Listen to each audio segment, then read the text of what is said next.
Boa noite a todos. Mais uma noite de encontro com o professor Walter de Andrade. Projeto Iniciação. Boa noite. Boa noite a todos, sejam todos bem-vindos aqui no nosso trabalho, né? Semanal, né? Projeto Iniciação. Bom, justamente, o que é um projeto? A pessoa, quando está destinada a seguir o caminho da iniciação, ela começa na cabeça dela com um projeto, né? Aliás, tudo no universo é assim, tudo é projetado, né? Há uma projeção de cima para baixo, né? Então, a divindade se manifesta em nós, né? E nós temos que seguir esse caminho, visualizando um projeto e tentando, evidentemente, realizar de fato, no mundo objetivo, os procedimentos que nos levam ao processo da iniciação. Então, o nosso encontro, justamente, é destinado a dar a base filosófica iniciática para aqueles que pretendem seguir o caminho da iniciação, né?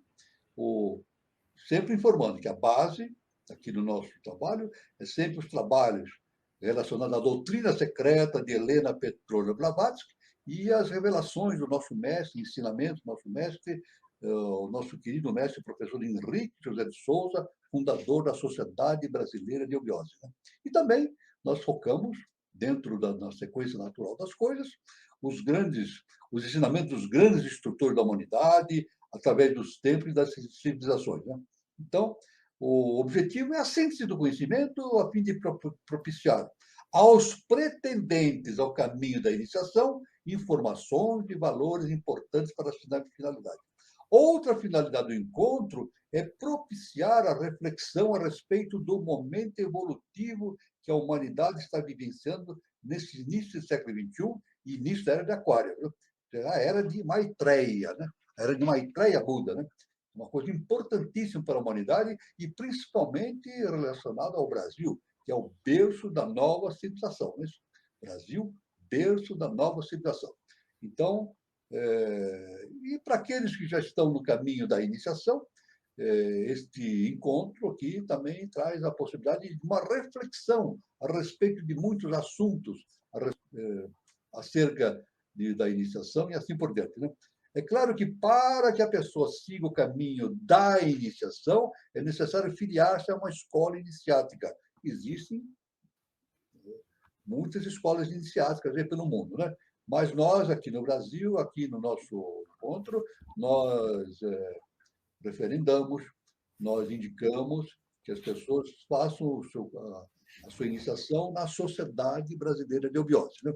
Agora, a pessoa pode perguntar, como que eu posso fazer a minha iniciação na Sociedade Brasileira de Eubiose? Fazendo os cursos preparatórios, né? Então, existe um curso preparatório chamado Grau Peregrino, e está começando, e já começou, e está começando em vários lugares, vários departamentos aqui no Brasil, e depois estão mais 4 graus sequenciais, totalizando 5 graus, né? E, fim desses 5 graus, a pessoa, então, pode se tornar membro efetivo da Sociedade Brasileira de Eubiose, né?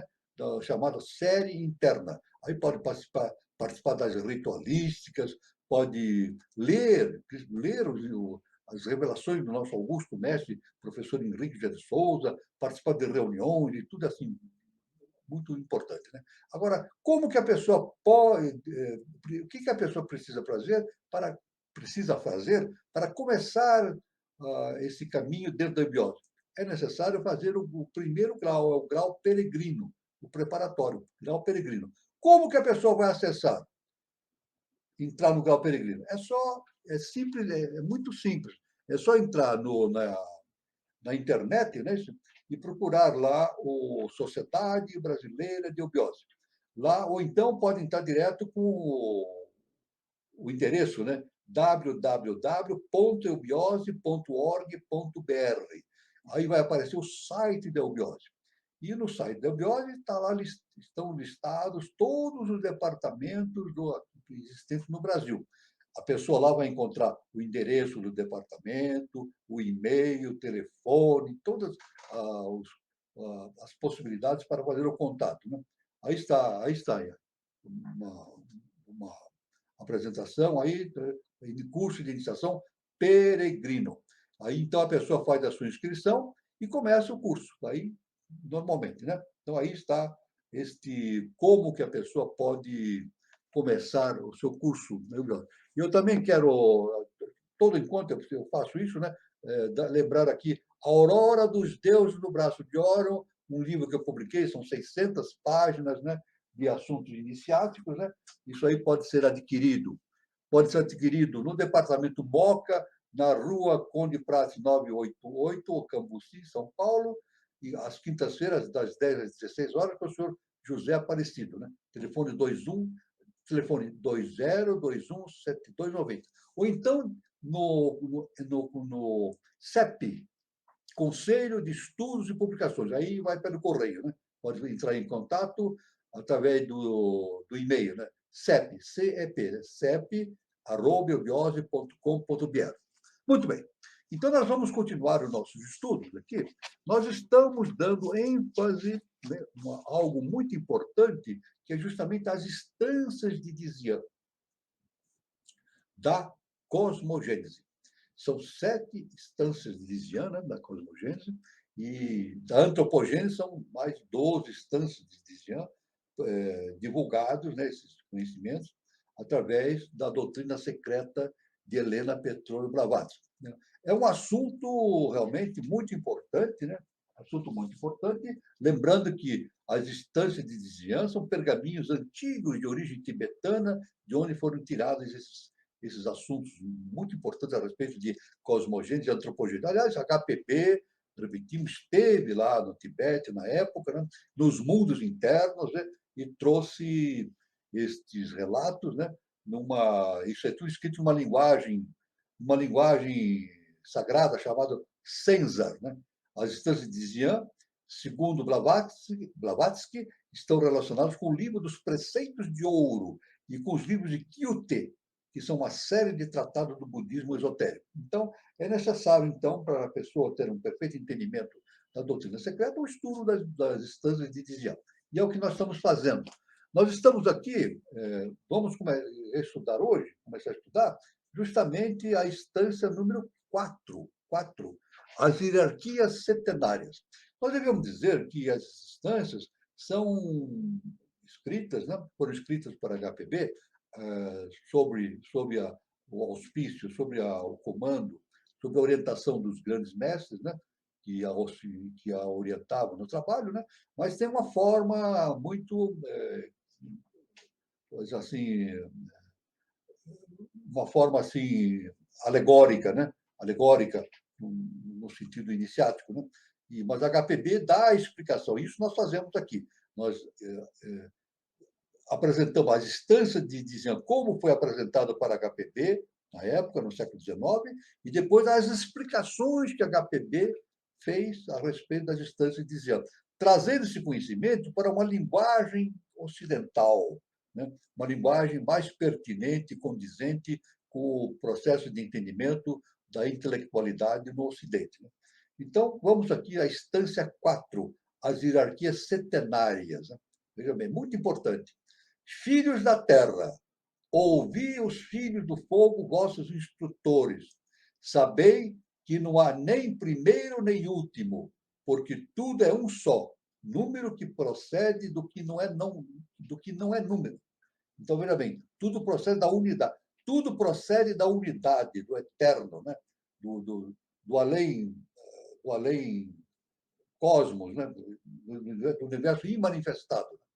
Aprendei o que nós, que descendemos dos 7 primordiais, que nascemos da chama primordiais, aprendemos de nossos pais. Assim diz, então, aí começa a instância 4. Né? Do resplendor da luz, o raio das eternas trevas surge no espaço. As energias despertadas de novo. Um no ovo, o 6 e o 5. Depois o 3, o 1, o 4 e 1, o 5, duplo 7, a soma total. E essas são as essências, as chamas, os elementos, os construtores, os números, os arupa, os sem forma. Arupa quer dizer sem forma. Né? E os rupa, né? Aqueles que têm forma. E a força e o homem divino e a soma total. Então, aqui a instância diz que existe níveis no universo que são arupa, não tem forma, como nós entendemos no mundo objetivo. Existe o mundo do Rupa, justamente o mundo objetivo no qual nós vivemos. Existe, então, o imanifestado, depois o mundo arrúpico, depois o mundo rúpico. Isso é básico no entendimento justamente da distância disiana. Então, e o homem divino, e do homem divino emanaram as formas, as chispas, os animais sagrados, os mensageiros dos sagrados pais dentro do Santo Quatro. Este era o exército da voz, a divina mãe dos sete. Aí falando já do segundo trono, né? Divina mãe, que deu origem aos sete deuses, né? Sete deuses que dá origem ao nosso quarto sistema evolutivo. As cintilações dos sete estão submetidas e são os servidores do primeiro, do segundo, do terceiro, do quarto, do quinto, do sexto, do sétimo e do sétimo sistema evolutivo, evidentemente. Esses são chamados esferas, triângulos, cubos, linhas e modeladores, pois assim se sustenta o eterno de Dana. Né? Então, existem as trevas, o limitado, ou o que não é número, adnidanas, o zero, né? O absoluto. O Adsanat, o número um, pois ele é um. A voz da palavra, Sivabat, os números, pois ele é 1 e 9. Veja bem, então, veja bem, a instância de Jean vai tecendo um comentário a respeito dessa numerologia que caracteriza toda a estrutura do universo. Né? O quadrado sem forma, a rupa, e esses três encerrados no zero, no círculo sem limite, são os quatro sagrados. E os 10 são o universo arupa. Logo vêm os filhos, os sete combatentes, o oitavo excluído e seu alento, que é o produtor da luz. Depois, finalizando essa explicação justamente da instância de Xian, lá do Tibete, é dito o seguinte: depois os segundos sete, que são os lípicas, produzido pelos três, palavra, voz e espírito, o filho rejeitado é um. Os filhos sóis são inumeráveis. Então, veja bem que é uma palavra bastante mística, né? Enigmática, esta mensagem das instâncias de Xian. É claro que essas instâncias de Xian precisam ser compreendidas pelo nosso eu superior, né? Ou através da nossa consciência interna. Né? E a HPB, no século XIX, publicando a Doutrina Secreta, né? Ela vem explicar de maneira mais próxima ao nosso entendimento humano, principalmente do Ocidente, da intelectualidade ocidental, o significado justamente de todo esse contexto, né, importante das instâncias de Xian. Nós estamos referindo à quarta instância de Xian. Então, vem os comentários. Em seguida, vem os comentários da HPB a respeito desses assuntos místicos de enorme importância. Né? As expressões, os filhos do fogo, os filhos da névoa ígnea e outras análogas requerem explicação. Assim diz a HPB. Relacionam-se com um grande mistério primitivo e universal e não é fácil esclarecê-lo. Aí ela diz, não é fácil esclarecer esse mistério. Qual é o mistério? Justamente essa união que nos traz, né? essa linha de manifestação que traz o imanifestado para o manifestado. Né? E mais, o imanifestado, que é a unidade, projetando na diversidade sem perder a unidade. Isso é um mistério muito grande. Né? Então, da unidade surge a diversidade. Ou seja, a divindade multiplica-se, mas não perde a unidade. Então, tudo que existe tem dentro de si a unidade celestial, a unidade divina. Né? Isso é muito importante, esse entendimento. Relacionam-se com um grande mistério primitivo e universal, e não é fácil esclarecê-lo, como a HPB diz. Existe um parágrafo no Bhagavad Gita em que Krishna, falando simbólica e esotericamente, diz. Agora, a HPB se refere ao Bhagavad Gita, né? Justamente um texto do Mahabharata, na antiga Índia. Né? Então, assim está lá no texto do Bhagavad Gita. Eu indicarei os tempos, as condições em que os devotos, ao partir dessa vida, o fazem para não voltar jamais a renascer, ou para voltar a encarnar-se de novo. O fogo, a chama, o dia, a quinzena brilhante, muito feliz, os 6 meses do solstício do norte, partindo, morrendo, Nisso se conhece a Brahman, os yogis vão a Brahman. O fumo, a noite, a quinzena sombria e infeliz, os 6 meses do solstício meridional morrendo, nestes o devoto vai à luz lunar, ou à mansão, também luz astral, e volta, renasce. Essas duas sendas, a brilhante e a sombria, se diz, são eternas neste mundo ou grande kalpa, idade. Por uma vai o homem, para não voltar jamais, e pela outra volta. Então, aqui, pelo Bhagavad Gita, diz justamente essa possibilidade da iniciação do indivíduo. Né? Quando o indivíduo se inicia, ele passa por um estado superior de consciência e não volta mais pelo processo da reencarnação. Quer dizer, extingue-se o karma. Extingue o karma. Agora, mantém-se o karma, a consciência é obrigada a reencarnar e reiniciar sempre até o momento do julgamento final, em que ele se desliga da roda de samsara e passa a viver na sua consciência superior. Né? Então, a HPB continua dizendo o seguinte, Helena Petrovna Blavatsky continua assim, os nomes fogo, chama, dia, são os nomes das deidades que presidem sobre os poderes cosmopsíquicos. Fogo é a deidade que preside sobre o tempo. Os Pitris são as deidades lunares que criaram o homem físico, os Pitris lunares. Os Agnisvatas, os 7 Kumaras, são deidades solares que formaram o homem interno. Estes são os filhos do fogo na doutrina secreta. Foram os primeiros seres dotados de mente e desenvolvidos do fogo primordial. Aí, então, a HPB já começa a falar das hierarquias que nos deram origem, né? Justamente falando sobre os Agnisvatas, os Barishades, né? E também os Asuras, né? Que foram... eles deram a base da nossa constituição hiperfísica, né? Desde a primeira raça-mãe, passando pela segunda, terceira, quarta e chegando agora na quinta raça-mãe, raça ariana. Né? O fogo é éter, em sua forma mais pura. E daí o motivo de não ser considerado matéria. É a unidade manifestada em sua universalidade. Aí vem justamente o mistério do fogo sagrado.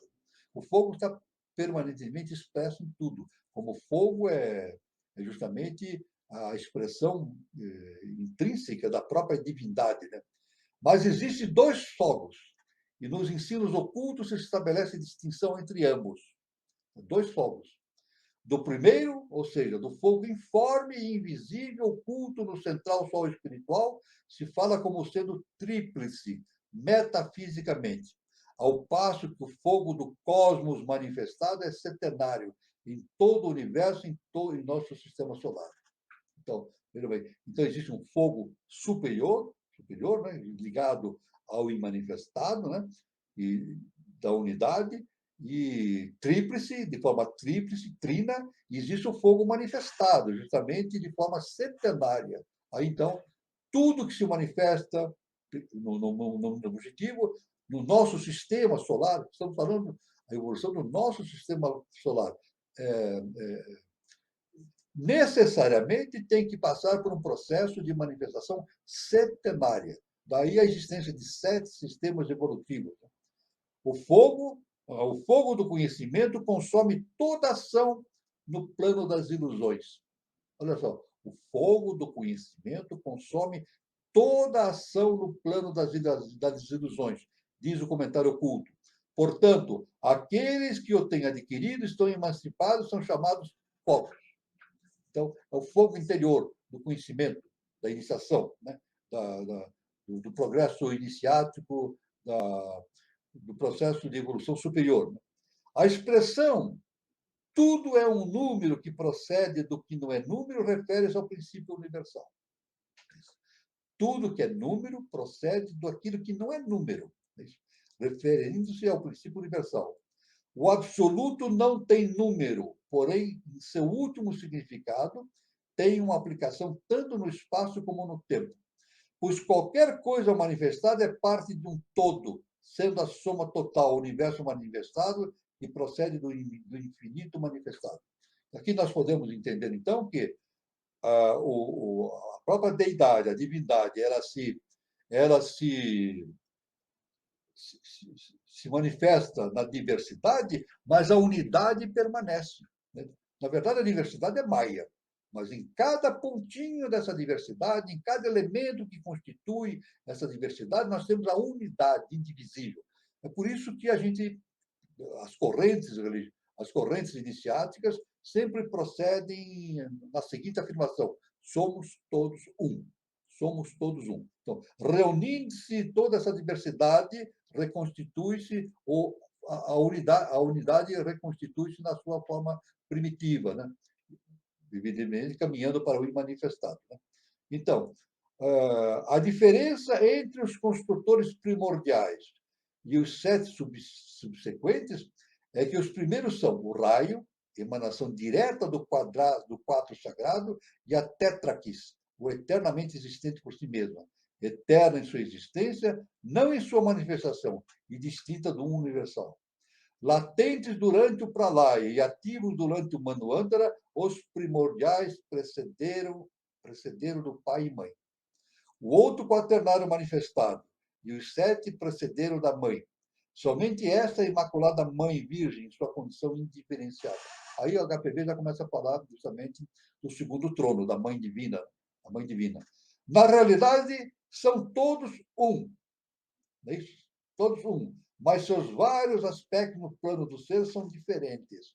Ou seja, no plano da diversidade, manifestam-se de formas diferentes, mas maiavicamente. São diferentes maiavicamente, mas constituem cada uma a unidade presente. A unidade não se desfaz, permanece presente em cada partícula, Né?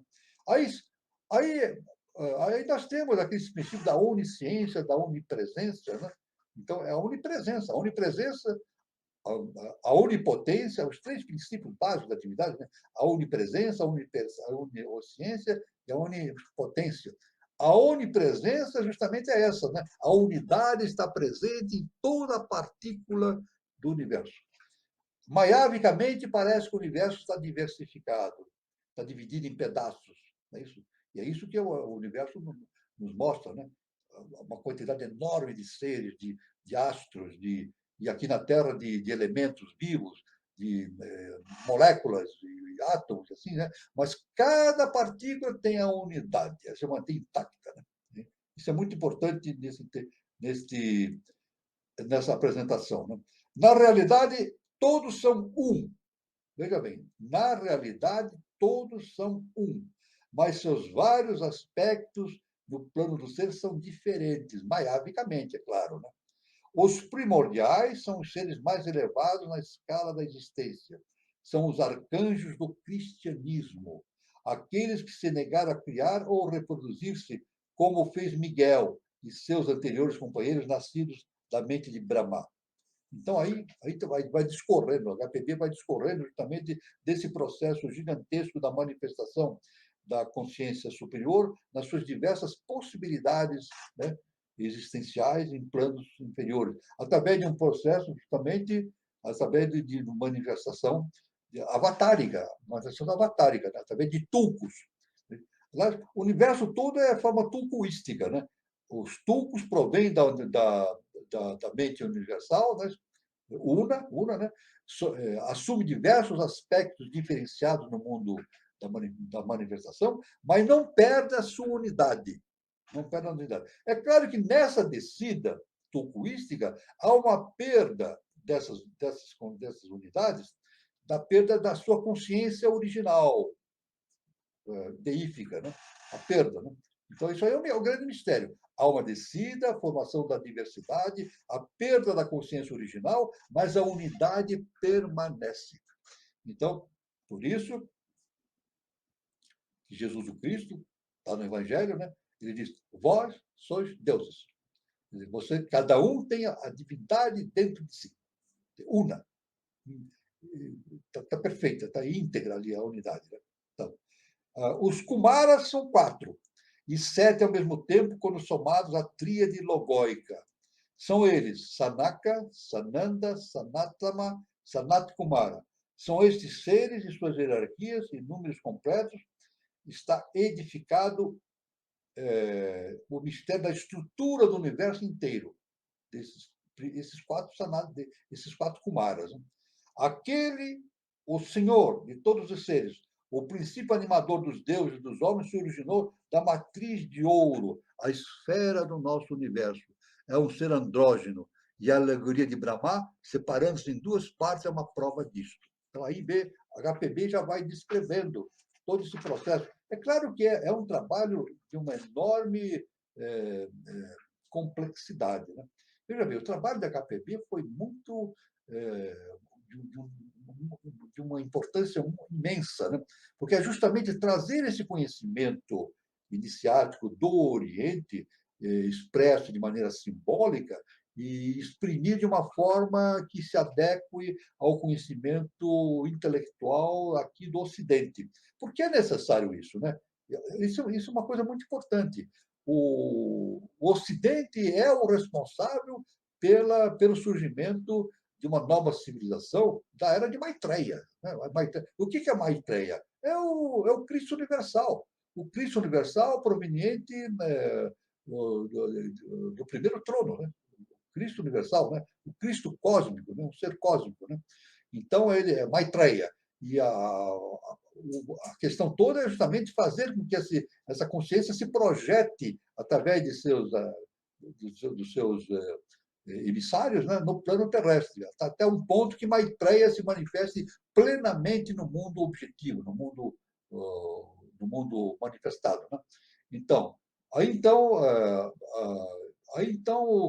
o 1 do ovo, 6 e o 5 dão 0,65, valor do primogênito, varão e fêmea. Posteriormente, Brahma, Prajapati, que corresponde aos números 7, 14, 20 e 21, respectivamente. Da trindade primitiva emanaram os outros 7. Da divindade vem os 7. Também 10, se contarmos separados os 3 primeiros que existem em um, e os 3 estando todos contidos no supremo ou super-alma. Os 7 senhores do ser permanecem ocultos com os pensamentos no cérebro. Agora, aqui tem uma série de informações de natureza matemática. Né?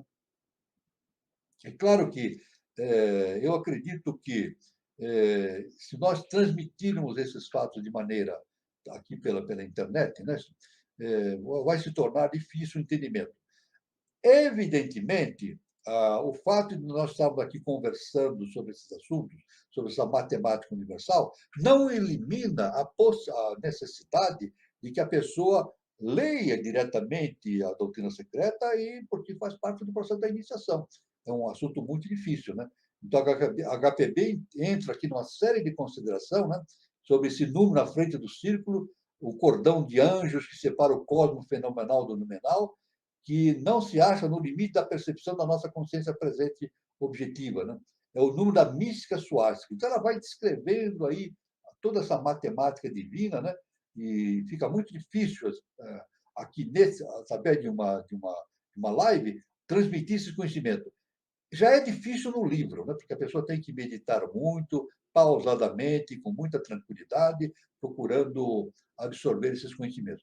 É sempre necessário dizer para os queridos irmãos, né, que estão assistindo, que, comumente, quando nós lemos um trabalho, uma revelação, por exemplo, uma revelação do mestre, professor Henrique de Souza, ou um trabalho da HPB, a gente normalmente não entende tudo de uma vez só. A gente vai lendo, algumas partes a gente entende, outras partes ficam difíceis de entender, mas à medida que mas isso não impossibilita que a pessoa prossiga o trabalho.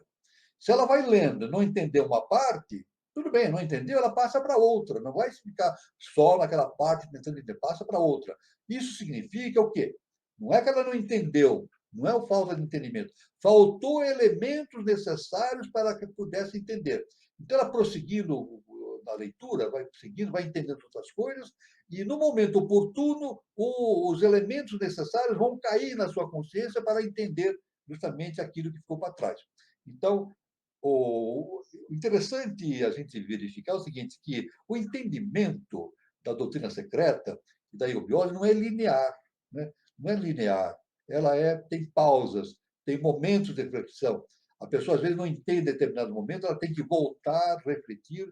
Então, agora, à medida que ela vai refletindo, elementos necessários vão caindo na sua consciência e vão pautando, eles vão possibilitando um entendimento global de todo esse assunto. Né? Então, os animais sagrados, vamos dar um fecho por enquanto nisso, os animais sagrados encontrados na Bíblia têm uma profunda significação nas origens da vida. No Sefer Yetzirah, se diz que Deus gravou no Santo 4, na Tetráquites, as rodas ou esferas, os mundos alfanis, os serafins, os animais sagrados, como os anjos, ministros, da água, do ar, da água, do fogo e do éter. E deste formou a sua habitação. A deidade era considerada como universo.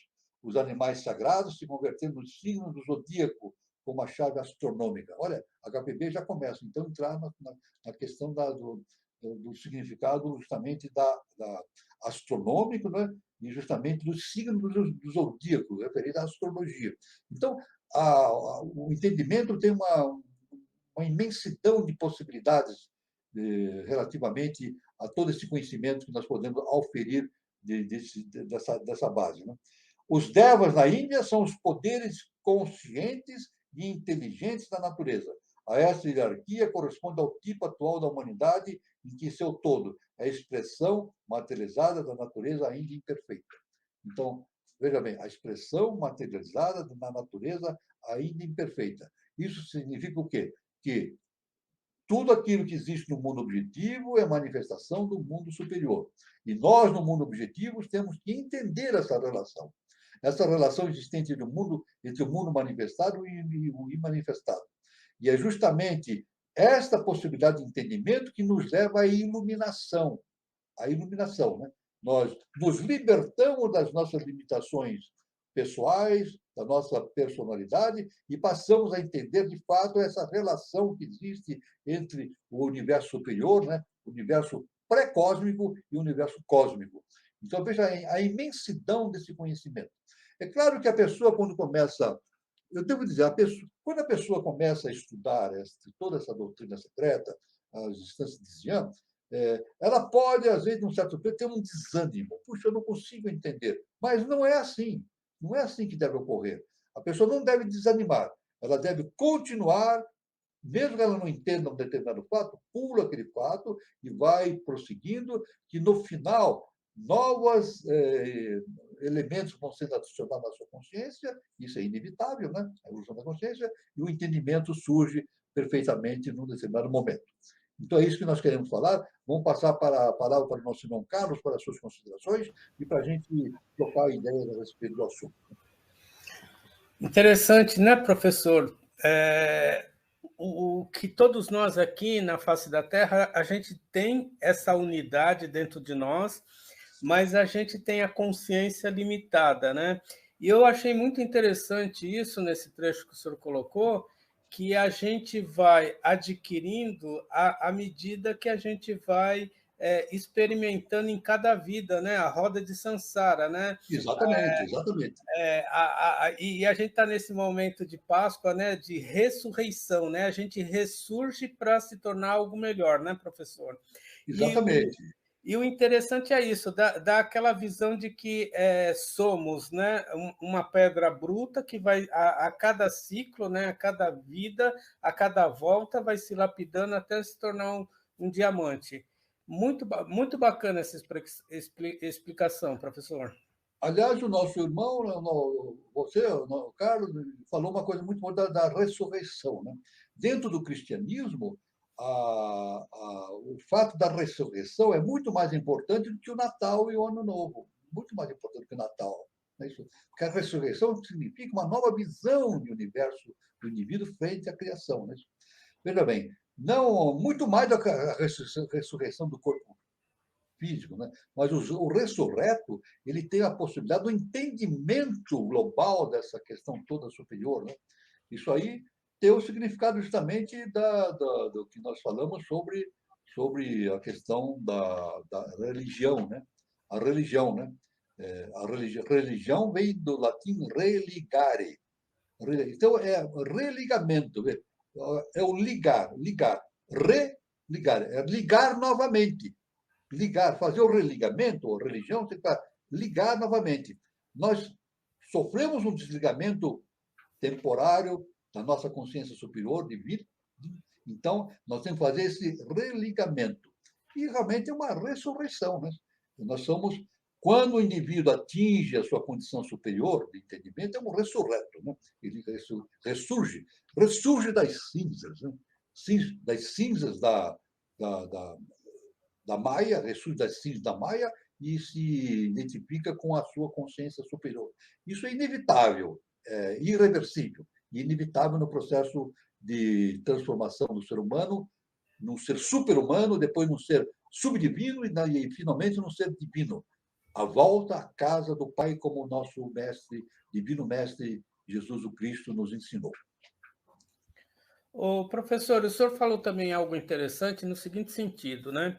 O homem, quando passa por toda essa trajetória de indas e vindas e adquire a consciência superior, aí ele não tem mais o comprometimento de voltar mais. Essa consciência superior, para a gente entender melhor, pode se igualar a um Buda, a um Cristo, a um Avatara?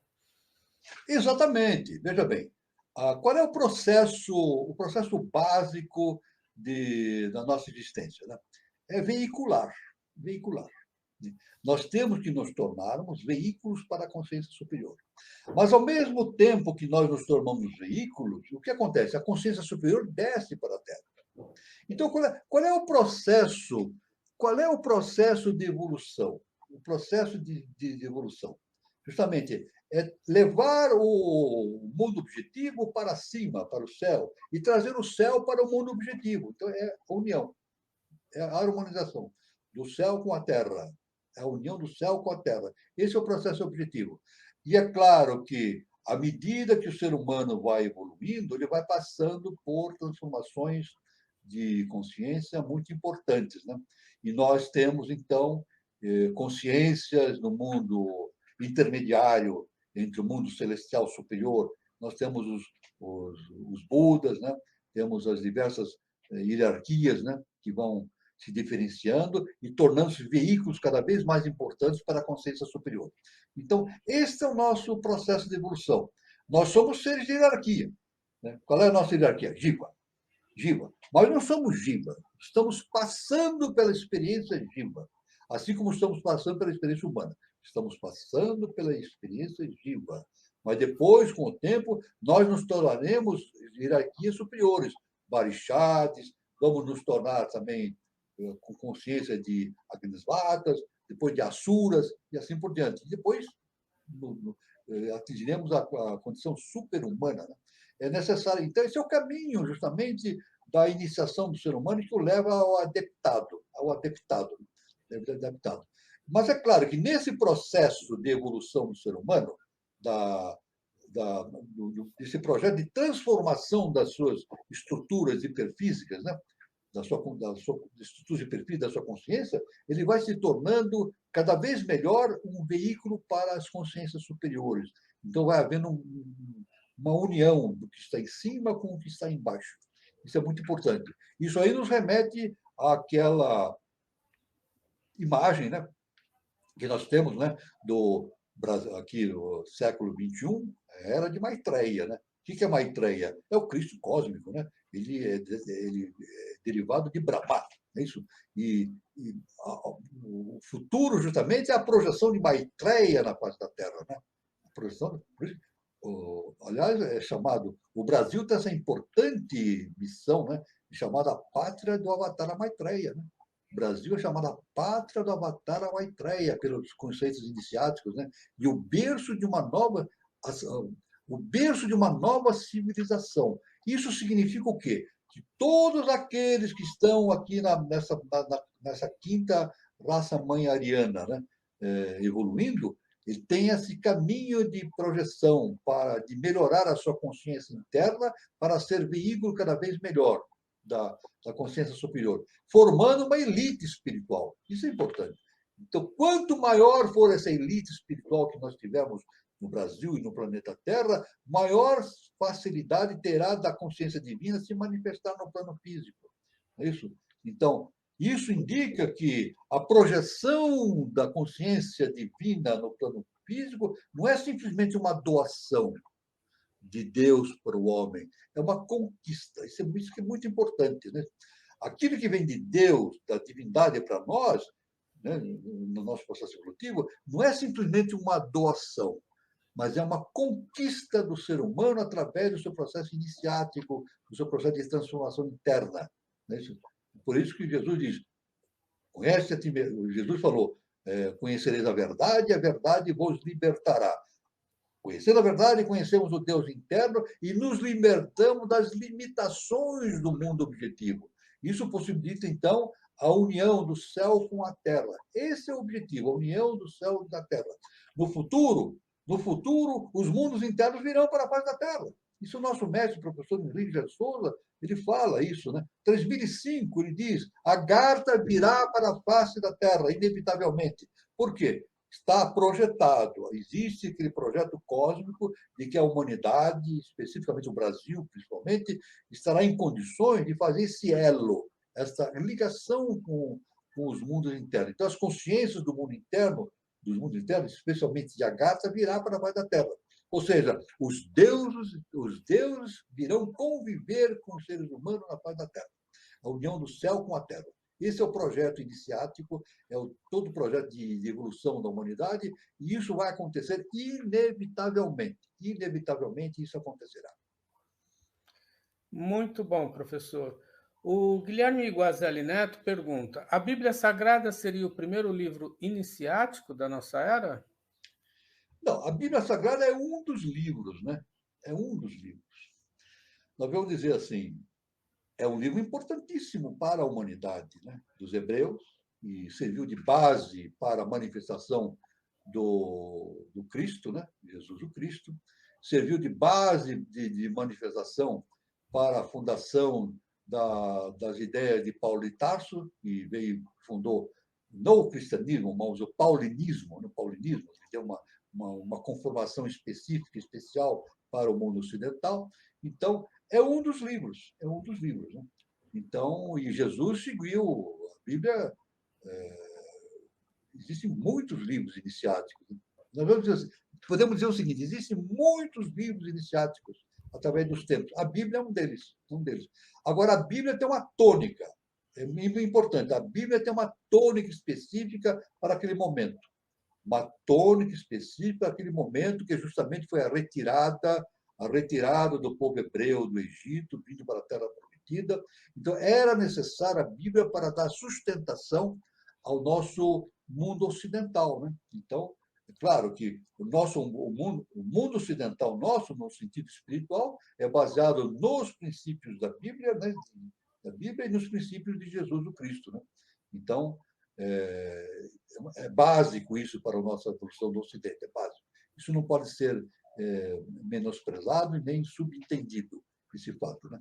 Agora, a Bíblia é um dos livros. Agora, é claro que Jesus seguia exatamente o que estava na Bíblia. Né? Jesus, o Cristo, ele poderia falar numa linguagem iniciática do Oriente, né? Ele podia falar em chakras, claro que ele tinha conhecimento disso. Ele podia, mas não falava. Né? Ele falava em chakras? Não falava em chakras. Por quê? Porque não está na Bíblia. Pelo menos objetivamente não. De forma iniciática, de forma alegórica, pode ser que tenha em algum lugar algo que representa a ideia do chakra, mas ele não falava objetivamente. Por quê? Porque não era a tônica. Ele tinha que falar na tônica justamente do Antigo Testamento, que era a tônica do mundo hebraico. E isso ele sabia. Ele tinha perfeita noção disso, que ele tinha que se restringir àquela linguagem da Bíblia. A Bíblia Sagrada é um livro sagrado e tem uma tônica específica para um determinado momento, um determinado instante da evolução da humanidade. Isso é importante. Todos os livros são assim. Os livros que são... O que é o livro? O livro é a plasmação daquilo que foi dito pelos grandes mestres. O que é um livro? É a plasmação escrita daquilo que foi dito pelos grandes mestres. Aliás, é uma coisa bem recente, né? Há 1 milhão de anos. 1 milhão de anos. Recente, 1 milhão de anos aí pode... Né? Para nós é um tempo enorme, mas para a história do universo, o que é? Um piscar de olhos. Mas a escrita em si é uma coisa muito recente. Tanto que os entendidos intelectuais dizem que esses trabalhos da Índia, né, os grandes tratados da Índia, foram escritos há 2.000 anos atrás, 3.000 anos, no máximo 3.000 anos. Né? Quer dizer, isso no entendimento do pensamento esotérico ocidental. Mas é muito mais antigo. Esse conhecimento é muito mais antigo. Vem de Atlântida, vem da Lemúria, vem muito. E esse processo de escrever livro é algo recente. O conhecimento era transmitido de boca a ouvido, né? Vinha de boca a ouvido, de mestre a discípulo. Depois, num determinado momento, foi necessário escrever. Escrever. E esse foi o fato justamente de Moisés. Moisés teve esse grande mérito, né? Essa grande missão de colocar no papel, colocar no papiro, né? Na forma escrita, tudo aquilo que era conhecimento de Deus, do universo. Né? Foi um grande trabalho. É uma coisa importantíssima na história do universo, da Terra e principalmente na história do mundo ocidental. Muito bom, professor. Continuando aqui com o Guilherme, ele pergunta: os long pass estão voltando? Olha, precisaríamos ver qual é o sentido que o Guilherme está falando dos long pass. Aí precisaria ver o que está remetido nesse entendimento, viu? Eu vou ficar devendo essa. Eu vou esperar ele se manifestar, professor, aí a É, gente retoma, aí, tá? aí, tudo bem. Aí o Júlio Teixeira coloca o seguinte: Asuras, Agnivatas, Barixades das cadeias anteriores, depois Asuras de outra categoria, Kumaras e Makaras. Hoje, de algum modo, o homem integra todas essas hierarquias? Vamos dizer o seguinte, olha, na verdade, o homem hoje, né? O que é o homem hoje? Hierarquia jiva. O homem é hierarquia jiva. É isso. O que nós estamos falando do homem atualmente, especificamente, evolutivamente? Está focado na quinta raça-mãe ariana, né? Quinta raça-mãe ariana, o homem atual.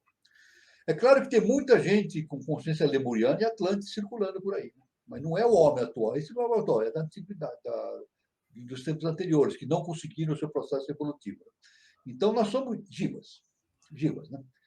Jivas, nesse processo evolutivo, mas nós viemos da atuação dos Barixades, dos Agnisvatas, dos Asuras.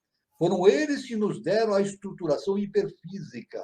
O nosso corpo todo foi originado por Barixades, Agnisvatas e Asuras. Né? Os Barixades dando a nossa estrutura mais densa, né? Densa, os Agnisvatas dando a nossa estrutura relacionada com o sistema nervoso central, né? E periférico, e os Asuras, dando justamente a possibilidade do entendimento mental. Né? Então, ou seja, eles originaram o nosso centenário, né? De forma potencial. De forma potencial. Agora, são três hierarquias, né? Asuras, Agnisvatas e Barixás, e nós somos a quarta hierarquia, no sentido evolutivo, Jiva. Mas, veja bem, isso que eu queria dizer. Nós não somos jiva, nós estamos passando pela experiência jiva. Isso. A tendência no nosso quarto sistema evolutivo, nossa quarta cadeia evolutiva, depois passar pela quinta cadeia, sexta, sétima cadeia, atingirmos no ápice desse desenvolvimento, atingirmos e nos transformarmos em barixades. Nós vamos automaticamente nos transformarmos em barixades. Depois nos transformarmos em agnisvatas, depois em asuras. Isso é inevitável acontecer. Então, nós estamos passando pela consciência, pela experiência de jivas. Mas a tendência, ou seja, a hierarquia é um estado funcional, né? Não é algo existente por si mesmo. Né? Eu não posso dizer assim, ele é um barixade, ele é um agnisvata, ele é um asura. Não. Essa consciência está passando pela consciência de barixade, está passando pela consciência de Agnisvata e está passando pela consciência de Asura. Assim como nós estamos passando pela consciência de Jiva. Tudo é evolucional, né? Não é permanente. Né? Tudo se transforma. Então, esse é o nosso. Então, hoje, de algum modo, o homem integra todas essas hierarquias? Sim, de certa forma, sim. Veja bem, não é que integra, nós somos produtos dessas hierarquias. Eles nos criaram. E uma coisa importante, essa ligação que existe entre jivas Orixás, Agnisás e Asuras, é uma ligação eterna, para sempre. Essa ligação é eterna, não se desfaz. Não se desfaz. Assim também, a nossa hierarquia Jiva tem ligações com outras hierarquias que nos precedem. Né? Nós somos uma hierarquia humana, nós temos uma consciência humana. Mas existe a consciência animal, a consciência vegetal, né? Isso, e assim por a consciência mineral, depois outras consciências anteriores à mineral, né? E nós somos responsáveis também pela evolução dessas consciências que estão numa faixa anterior ao nosso platô evolucional, né? E tanto que na nossa estrutura hiperfísica existem os elementais que fazem parte da nossa constituição, nós temos as células orgânicas, nós temos os minerais e assim por diante. Né? E nós somos os responsáveis pela evolução desses seres. Né? A evolução desses seres depende da nossa própria evolução também. Então, Jiva tem uma função criativa, uma função criadora. Até agora, de uma função criadora instintiva, mas a partir do ano 1899, com o nascimento dos Dhyanis Jivas, a hierarquia Jiva passou por uma condição de criadora. A hierarquia Jiva tornou-se potencialmente uma hierarquia criadora. Isso é muito importante. Da mesma forma que os Barixás, Agnisás e Asuras foram criadores para nós. Nós nos tornamos, com o surgimento dos Dhyanis Jivas, ou Dhyanis Budas, né, em 1900, inclusive o professor esteve presente nesse processo cósmico, né, lá na Índia, né? Então, nós nos tornamos uma hierarquia criadora. Isso é algo muito importante, tem uma importância hierárquica de enorme importância para nós. Olha o salto que demos, né, que demos nesse momento, né, nesse processo. Então, é isso que eu posso falar de maneira sintética a respeito desse assunto, que é um assunto muito amplo. Muito bom, professor. Agora o Guilherme coloca o seguinte: o silêncio seria anterior à unidade? Olha, o silêncio é que nem. Eu já disse, a KPB lançou um livro chamado A Voz do Silêncio. Né? O silêncio, na verdade, o que é o silêncio? O silêncio, na verdade, se refere ao silêncio nosso interno, que é justamente dharana. Quando nós falamos na Sociedade Brasileira de Obiose, dharana é a perfeita concentração mental. A perfeita concentração mental com relação aos processos mentais exteriores e os processos mentais interiores. A gente tendo esse domínio da não interferência dos processos mentais no nosso processo de meditação, então, o silêncio das nossas condições internas. Mas esse silêncio dá origem à percepção de uma voz interna. Por isso que a HPB diz a voz do silêncio. O silêncio tem voz? Não. O silêncio propicia que a voz se manifeste, a voz superior. É necessário, então, a perfeita concentração mental, a meditação, a contemplação, para que essa voz do universo se projete em nós, tenha a possibilidade de se manifestar em nós. Então, é necessário que nós entremos em silêncio, em concentração, em meditação, para que essa voz venha para nós. Então, superior a tudo isso é a voz universal. A voz universal, o som universal. Né? Quer chamar de Om, ou Aum, é o som universal. Né?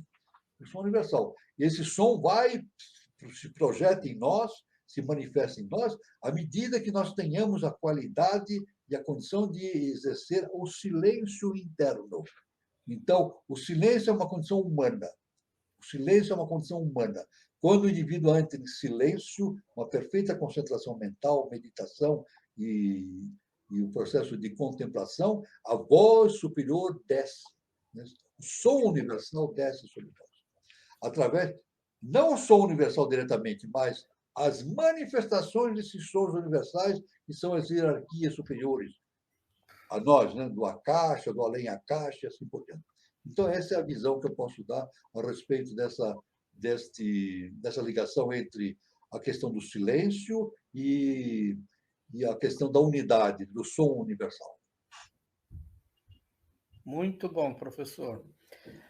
A Maria Tereza Ruiz de Oliveira pergunta: Professor Walter, daria para o senhor explicar um pouco mais sobre os números que a Madame Blavatsky fala? Olha, esse estudo sobre essa numerologia, eu digo assim, uma numerologia, né? É um assunto muito vasto, muito vasto. Eu digo assim, é muito vasto e precisa muita meditação. O nosso mestre, o professor Henrique de Souza, ele, nas suas revelações, ele nos trouxe uma quantidade enorme de conhecimento a respeito dos números, né? Mas é de uma complexidade muito grande para o nosso entendimento. Eu digo o seguinte, não é complexo porque ele tem a complexidade em si mesmo, porque o nosso mestre diz que o universo é muito simples. O nosso mestre, o professor Henrique de Souza, ele disse que o universo é de uma simplicidade extrema, mas é simples para aquele que tem a possibilidade do entendimento.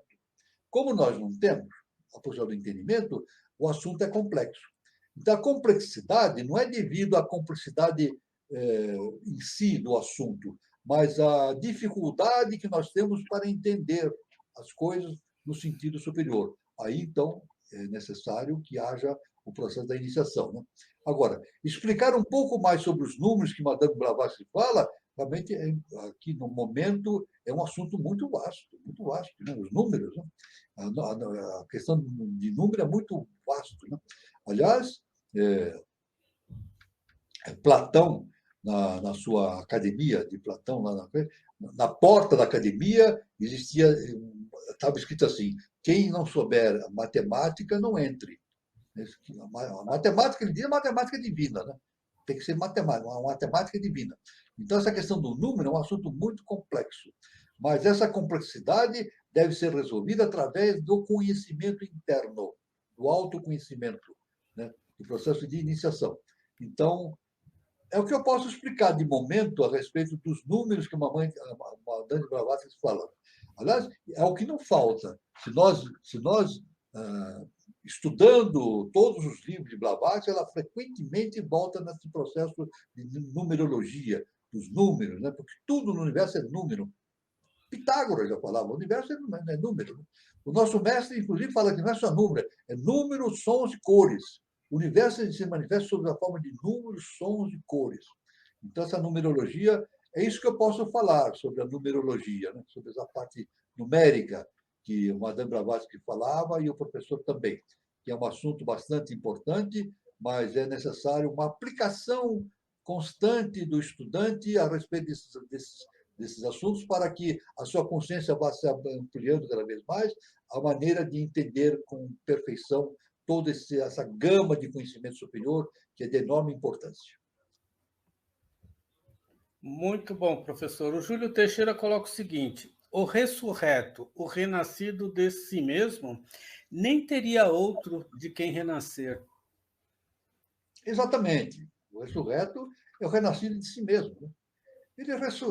O ressurreto, ele renasce, é um renascimento dentro de si mesmo. Né? O que é o renascimento? É justamente a possibilidade que ele tem de entender as coisas superiores. É isso? Nós não somos. Qual é o nosso processo de ressurreição? É isso? A maneira como Cristo, nós entendemos como Cristo, né? É ressurgir do mundo das sombras. É isso? É ressurgir do mundo das sombras. Nós vivemos atrelado ainda aos mundos das sombras. Agora, o que é a sombra? É o mal, o bem? Não é mal nem bem, é o processo evolutivo no qual nós somos envolvidos, né? O processo da ignorância. Na verdade, a sombra, ao que nós referimos, é o processo da ignorância. Nós vivemos focados ainda no mundo da ignorância. Siddhartha Gautama diz: a ignorância deve ter o seu caminho determinado pelo ser que está em evolução para atingir a sabedoria. Sabedoria, né?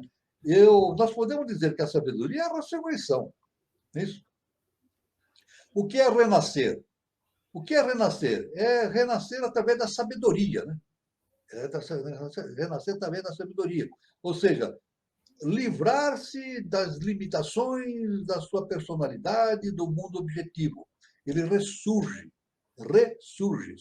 novamente. Ressurgir, a ressurreição, é surgir novamente, porque ele já está como Deus interno. O Deus interno está íntegro dentro dele, mas ele não está ainda ressurreto.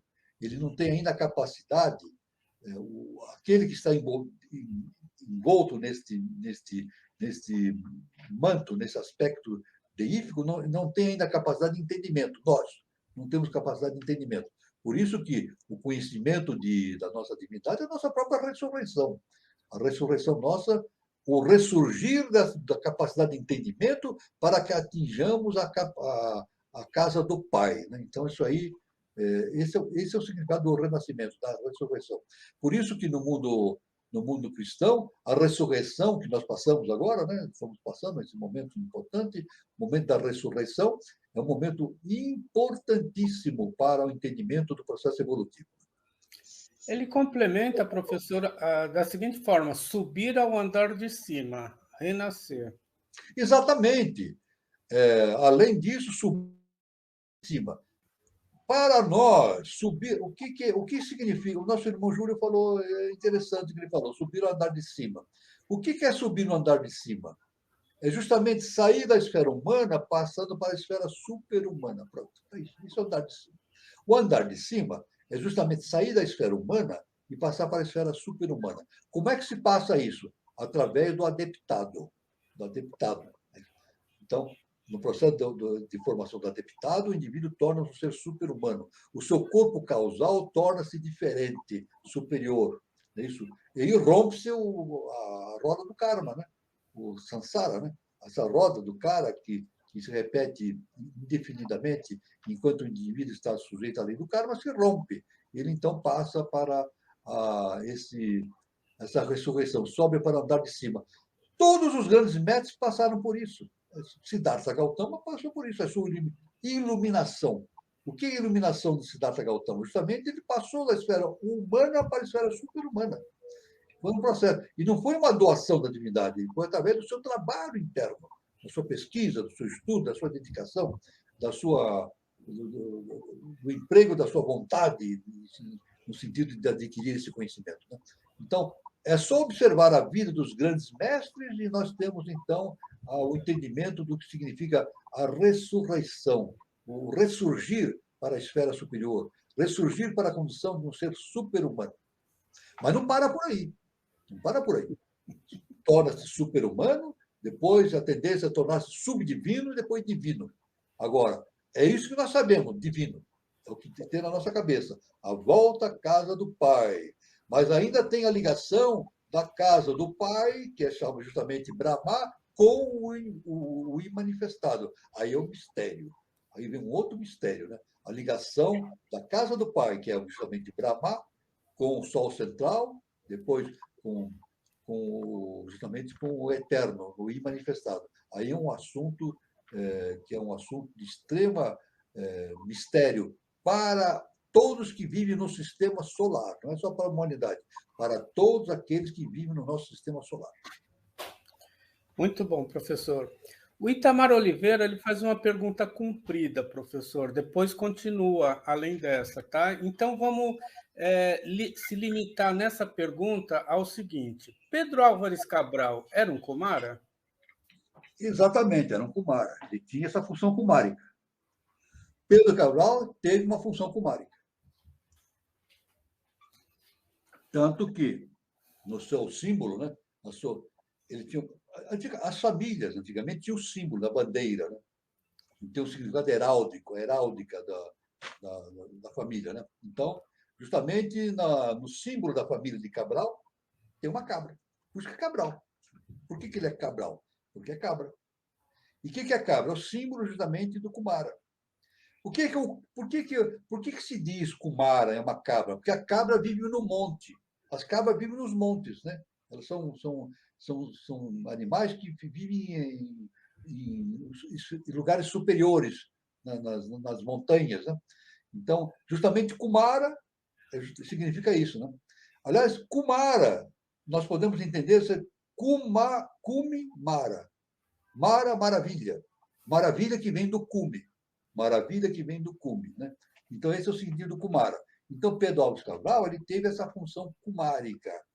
Uma função kumárica, já de lei, né? De trazer justamente os portugueses para o Brasil. Isso não foi a descoberta do Brasil. Veja bem. Pedro Álvares Cabral não descobriu o Brasil, ele veio tomar posse. Ele trouxe o rei de Portugal. Está aí o símbolo da cabra, né? Ele trouxe o rei de Portugal para, simbolicamente, ele trouxe o rei de Portugal para tomar posse das terras sul-americanas, né?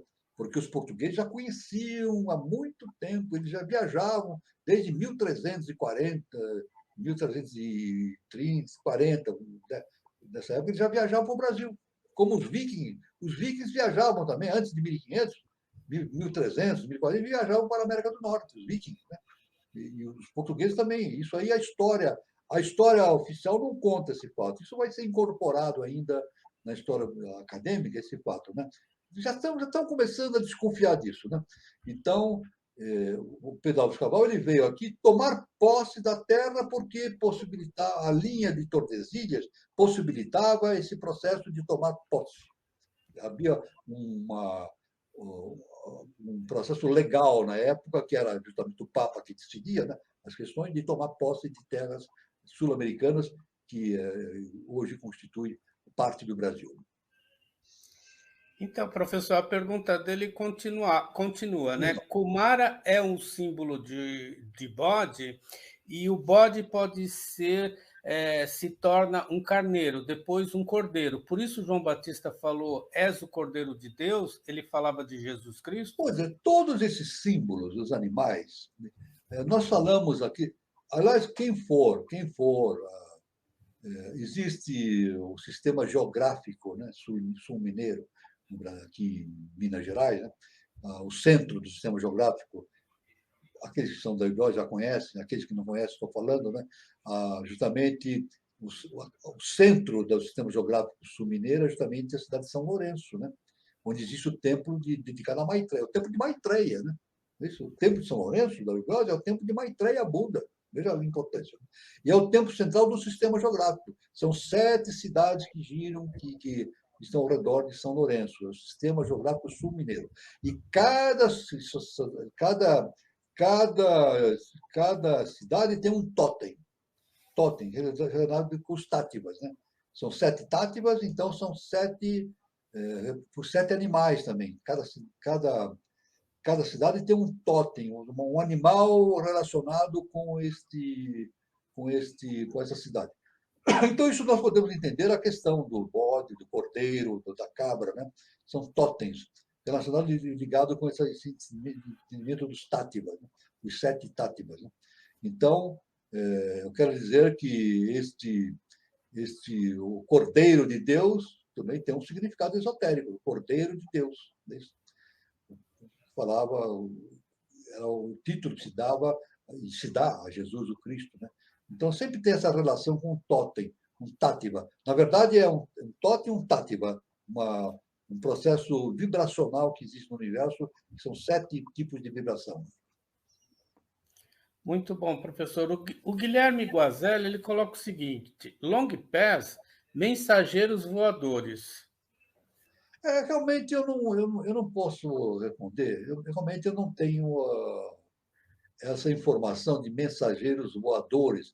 Precisaria entrar precisaria mais informações. Depois ele coloca o seguinte, professor: acabando com a internet, eles voltarão? Realmente eu não sei responder, viu, Guilherme? Meu prezado irmão e amigo Guilherme, eu não sei responder essa pergunta, porque eu precisaria me inteirar mais no sentido mais profundo do que são os mensageiros voadores. Nós temos mensageiros são as hierarquias, né? As hierarquias são os mensageiros. Muitos dizem que os extraterrestres são mensageiros também, né? Os alienígenas são mensageiros. Então, o assunto é muito vasto. Existe literatura dizendo que existem mensageiros que vêm de outros planetas, etc, etc. Mensageiro existe no universo inteiro, né? Eles voam, literalmente eles voam de lugar para lugar, né? Existe uma conexão. O universo é é uma unidade, então existe uma conexão entre o universo. Né? Existe uma migração de consciências no universal, isso indubitavelmente isso existe. Né? Essa migração existe não somente no sentido evolutivo superior, mas no sentido kármico. Nós sabemos, né, que das diversas esferas universais, karmicamente, consciências são tiradas de um ambiente evolutivo e colocadas em outro, né? Então, existem os mensageiros universais também. Agora, os mensageiros universais podem ser mensageiros que estejam dentro do nosso sistema solar, na Terra, dentro do sistema geográfico, né? Ou então mensageiros do universo extenso, né? A vida, o universo é enorme, né? Então, eu realmente não sei em que ponto que nós podemos tocar a respeito dos mensageiros. Mas de uma coisa é certa, os mensageiros existem.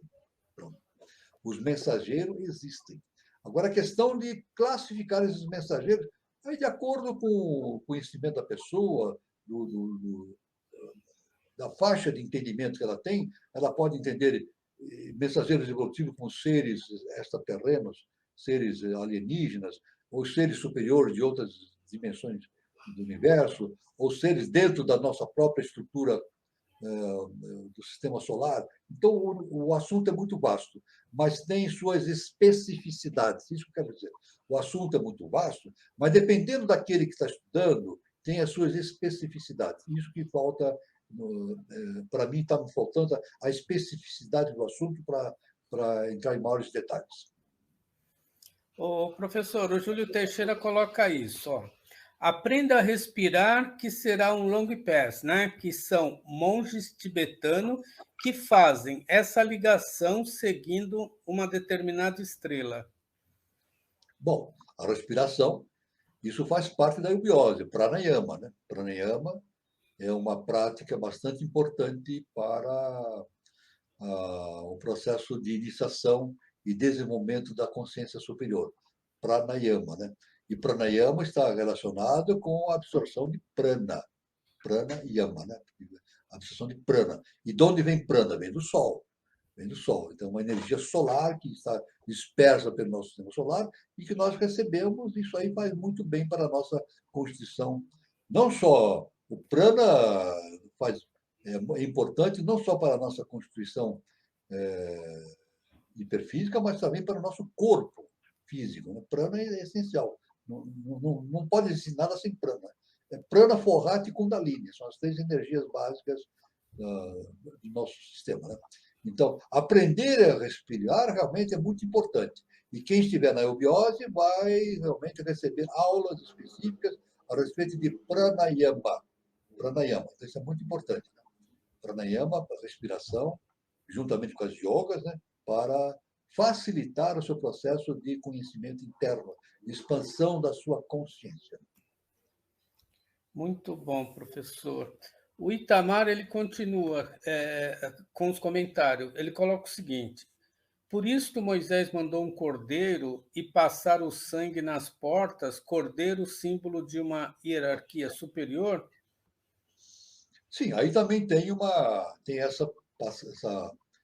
essa indicação de Moisés, né? Mandou Isso. passar o sangue do cordeiro nas portas, né? Como proteção. E claro, uma proteção de uma hierarquia superior, né?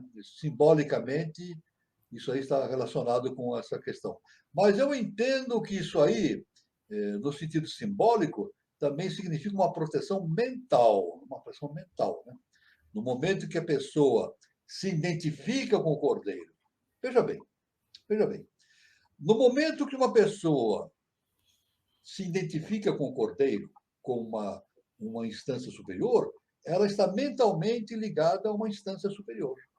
Então, o processo é mental.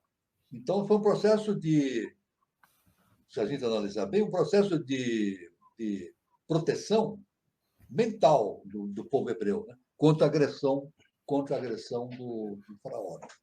Um processo de agressão mental. Ou seja, de forma unificada, global, eles se agregavam nessa crença, mais do que crença, nessa devoção, né, desse poder superior, e se protegeram contra a ação nefasta do faraó. Né? Então, isso aí tem um sentido esotérico, simbólico, mas tem um sentido mais profundo de estado de consciência do indivíduo. Né? Quando o indivíduo coloca a sua casa sob a proteção do Cordeiro de Deus, ele se protege a sua família. Né? Então, isso é o que aconteceu no Antigo Egito. Né? De maneira simbólica, Moisés, então, contou esse fato inédito e muito importante na história do povo hebreu. Muito bom, professor. O Júlio Teixeira coloca o seguinte: bela poesia de Kumara, cume, alto, subida. Interessante, né, professor? E o senhor falou também da Serra da Mantiqueira, falou do nosso templo de Maitreya, lá em São Lourenço, e eu também, aproveitando essa pergunta do Júlio Teixeira, a gente sabe que tem vários lugares, né, professor, sagrados, considerados sagrados no planeta, que ficam em lugares altos, né, que nem no Tibete, né? Lá eles chamam o telhado do mundo, lá nos Andes, no Peru, Cusco, Machu Picchu também, né? Tem vários lugares sagrados que ficam no alto da montanha. Tudo isso tem uma relação com Marika? São dois assuntos que eu quero abordar novamente, sobre a parte mental e a parte da montanha. Né? A parte mental, lá do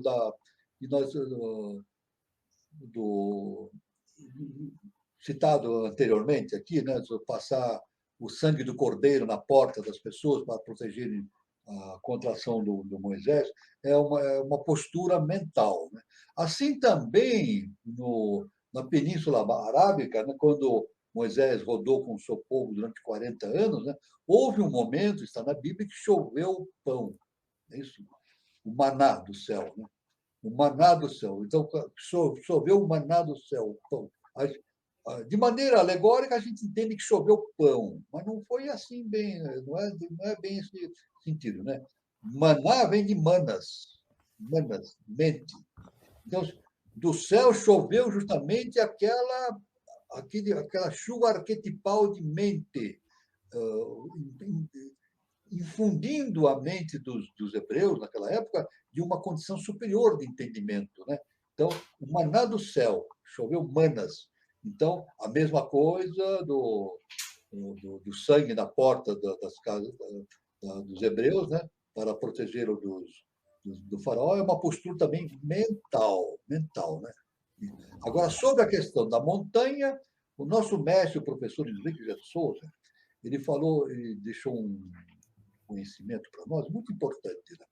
E, para mim, eu estudando há muitos anos, no momento eu entrei em contato com esse conhecimento, eu não tinha percebido isso, Foi através do mestre que eu percebi. Ele disse o seguinte, que todo conhecimento vem através de uma montanha, vem de cima.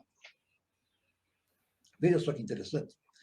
Todo conhecimento, todo importante fato que provoca a evolução da humanidade vem justamente de uma montanha. É uma processão kumárica, né? Então, Moisés recebeu os 10 mandamentos numa montanha, no Sinai. Não é isso?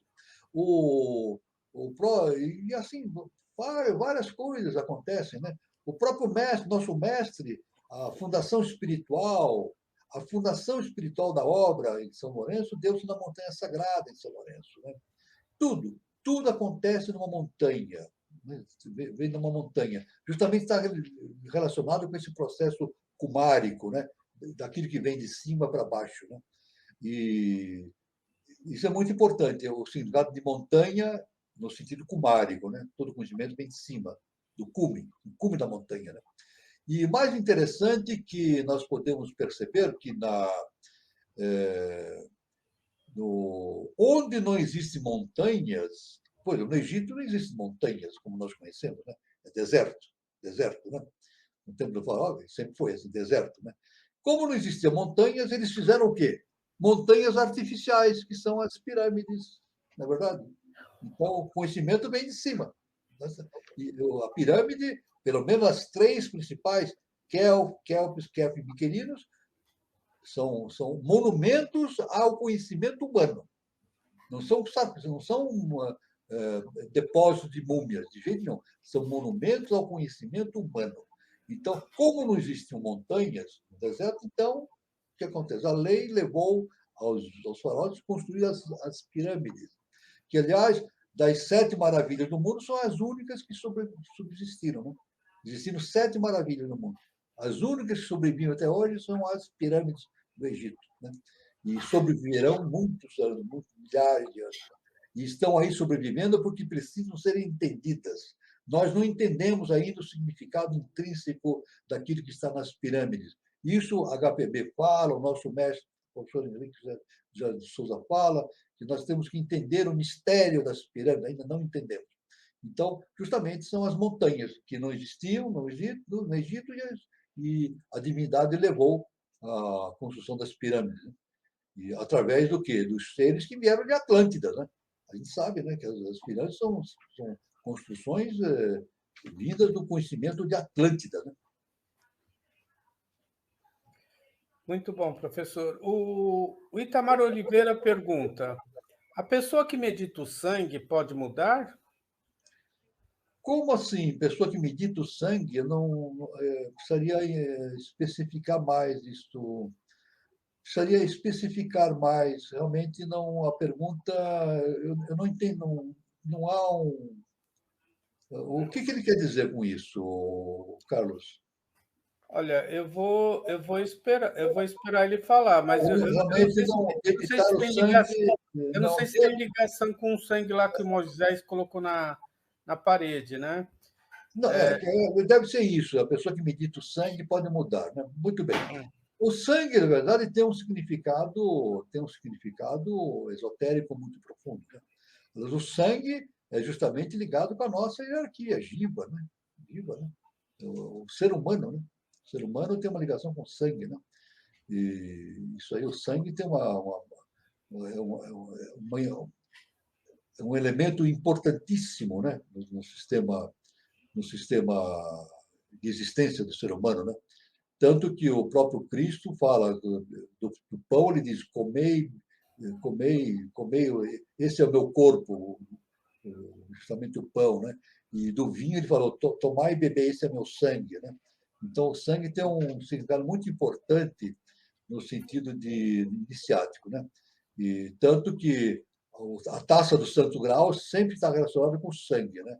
O José de Arimateia recolhendo o sangue de Jesus na taça do Santo Grau, mas não só o sangue de Jesus, existia o Graal sempre recebeu sangue de muitos seres de hierarquia, né? Isso é um processo que existe. Então, eu posso dizer, a pessoa Ele que coloca o faz seguinte, professor: a pessoa que faz yoga, o sangue se transforma em ouro, tudo se transforma no indivíduo. Na verdade, a pessoa que faz yoga, não só o sangue, mas tudo se transforma no indivíduo para um plano superior. A yoga realmente é processo importantíssimo para a transformação do indivíduo. Né? Então, o processo energético do indivíduo há uma transformação enorme, né? Principalmente na harmonização dessas forças cósmicas, né? Kohati e Kundalini. Né? Isso é uma coisa importantíssima. Então, eu posso dizer, há sim uma transformação geral no indivíduo, tanto física, como hiperfísica e mental, né? Isso, e superior, quando o indivíduo faz a yoga de maneira correta. Você precisa fazer yoga de maneira correta. Não é só fazer yoga. Você fazer yoga seguindo os princípios básicos da ciência iniciática das idades. Quem vier para a eubiose vai fazer yoga de acordo com os princípios básicos da ciência iniciática das idades. Isso é muito importante, né?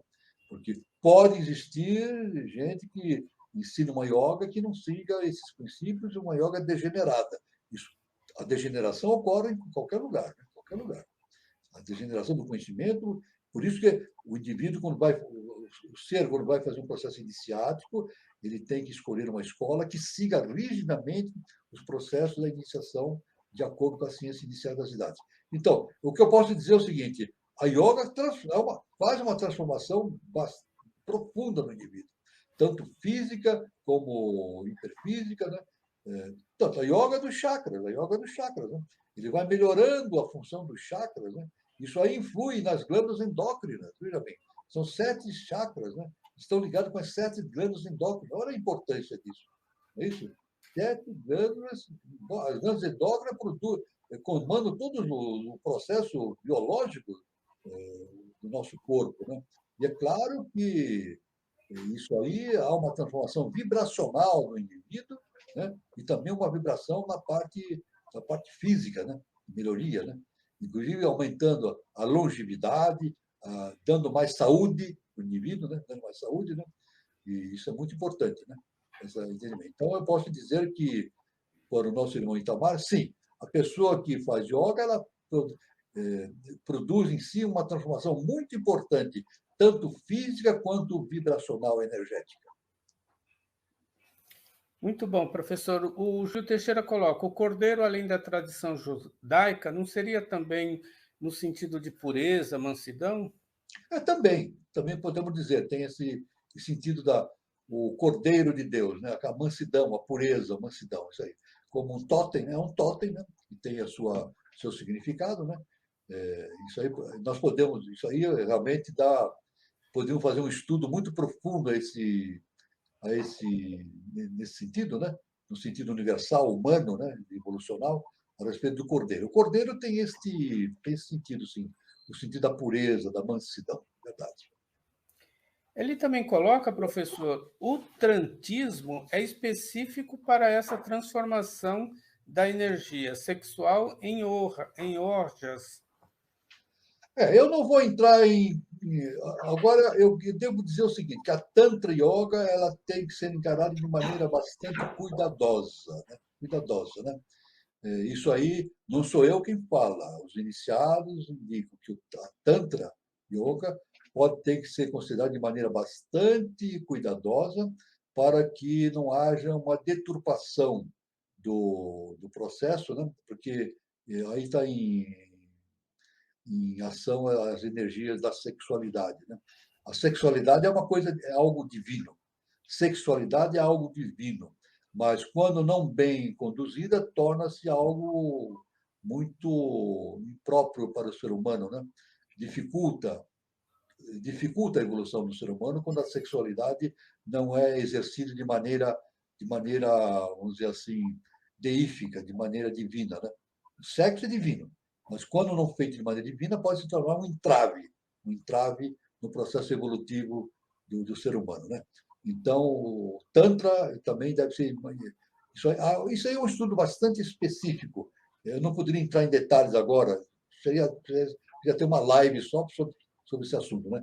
Agora, quando se fala em tantrismo, deve ser encarado de uma maneira bastante séria, com bastante cuidado, né? E com bastante estudo, para não se fazer práticas não adequadas para a nossa evolução espiritual.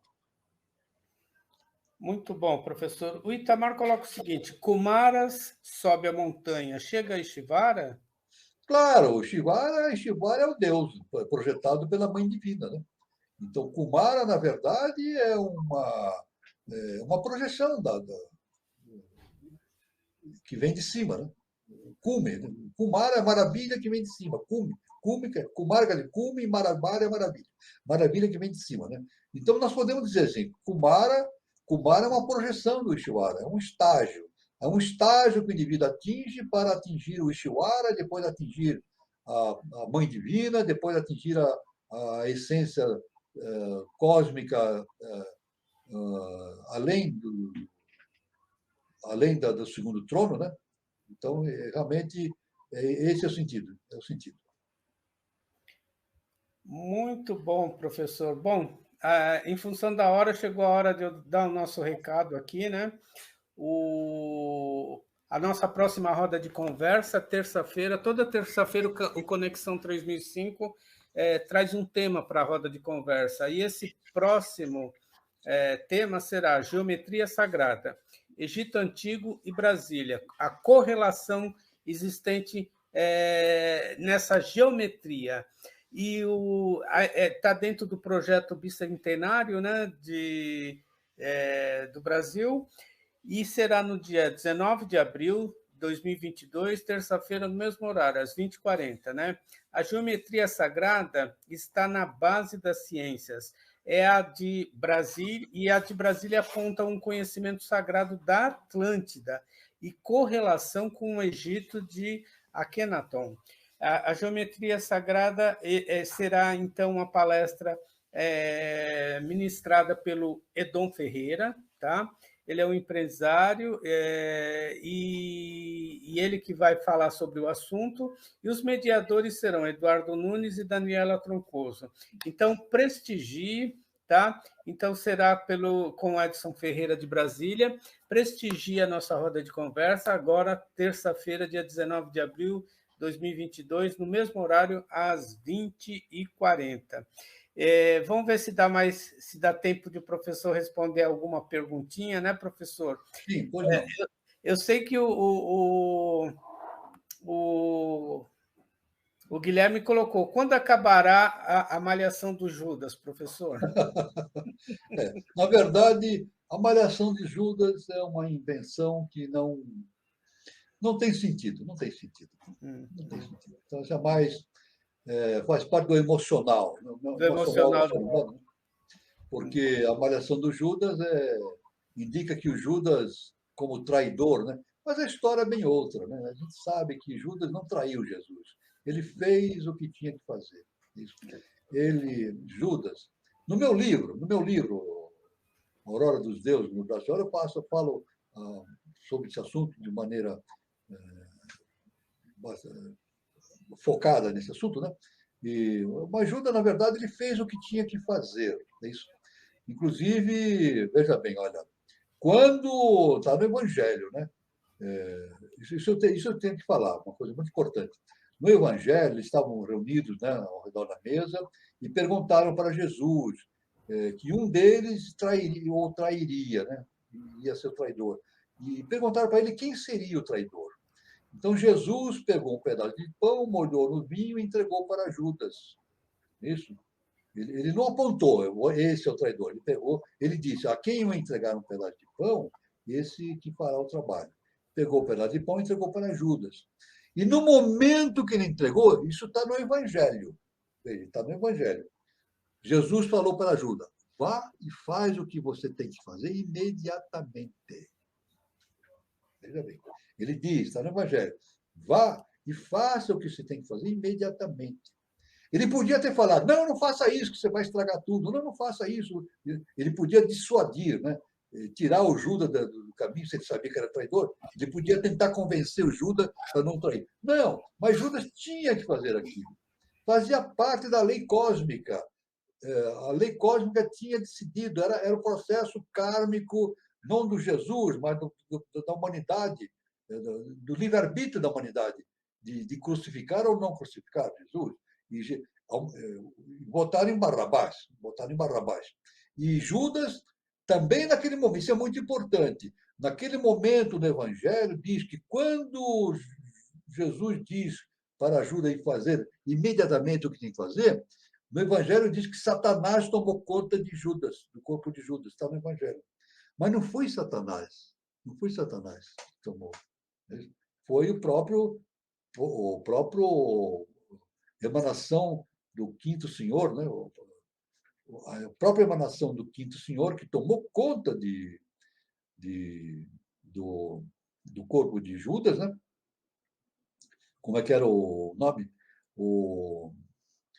A emanação do quinto senhor, né? Tomou conta do corpo de Judas e fez esse trabalho de traição, né? Que não foi bem uma traição, ele tinha que fazer isso, ele não aguentou, né? Lúcifer, quero dizer, né? Não foi Satanás que tomou conta foi Lúcifer. O Evangelho fala, foi Lúcifer que tomou conta do corpo de Judas, porque Judas não ia conseguir fazer, porque ele amava o mestre demais.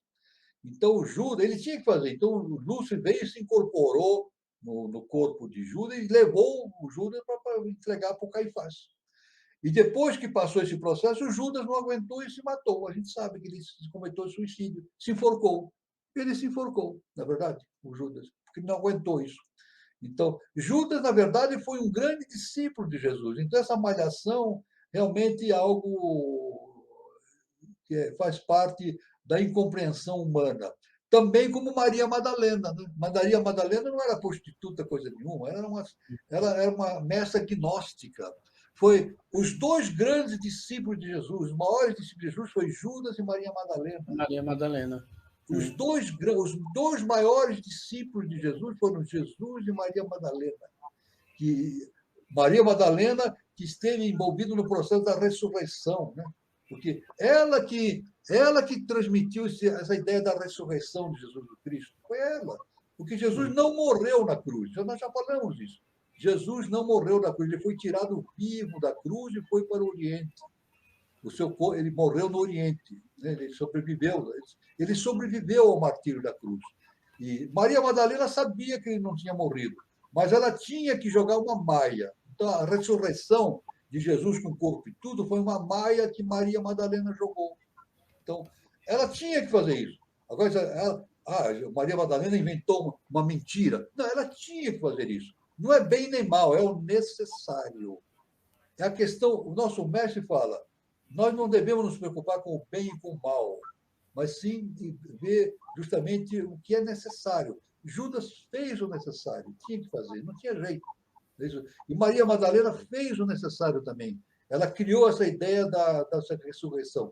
É claro que a ressurreição existe, mas não do jeito que é dito, que o corpo ressurge, etc, etc. Porque Jesus não morreu na cruz. A ressurreição existe no sentido da ressurreição da consciência em direção da casa do Pai. Aí sim, é outra coisa. Né? Então, é claro que... Mas atualmente já a malhação do Judas está caindo fora de moda. Né? Eu não tenho visto. Eu, quando era criança, eu nunca malhei Judas, graças a Deus. Além de proteger disso, eu nunca peguei nada para malhar Judas, não fiz isso. Graças a Deus. Mas esse hábito degenerado está saindo fora de moda, já não está se fazendo mais. Eu não tenho visto mais. Ainda bem. Ainda bem. Pessoal, obrigado. Em função do horário, a gente tem que fechar, tá bom? Tudo bem. Obrigado a todos pela participação, tá? Uma feliz Páscoa, um bom final de semana, um bom domingo e até o próximo encontro. Muito obrigado a todos, uma feliz semana, até terça-feira, depois até sábado. Luz, paz e amor para todos. Fique com Deus.